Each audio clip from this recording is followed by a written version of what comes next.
আসসালামু আলাইকুম। সরকারি চাকরির বয়স ৩৫ যারা আজ পর্যন্ত অপেক্ষা করতেছেন, কিন্তু দুর্ভাগ্যবশত একটা খবর আজকে পাইলাম। সে খবরটা আপনাদের আজকে জানাবো। তো আপনি আমার চ্যানেল নতুন হয়ে থাকলে চ্যানেলটাকে সাবস্ক্রাইব করে রাখবেন।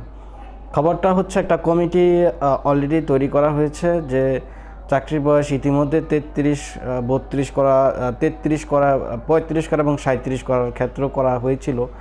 এরপরেও 33-এর কথা চলছিল, 40-এর কথা চলছিল। ফাইনালিভাবে এখন খুবই শীঘ্রই আপনারা 32-এর প্রজ্ঞাপন পাইতে পারেন, যেটা এই একটা পত্রিকার মাধ্যমে জানতে পারলাম।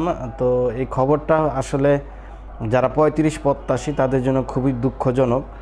আর বিশেষ করে যারা আন্দোলন করেছেন, যারা অনেক কিছু করেছেন, তারা এই সুবিধা থেকে বঞ্চিত হবেন। আগামী ভবিষ্যৎ প্রজন্ম যারা হবেন, যারা থাকবেন হয়তো, তাদের জন্য আপনাদের এই ওটার কথা চিন্তা করে আপনাদের মনটাকে একটু বোঝার জন্য হলো আনন্দ বোধ করবেন।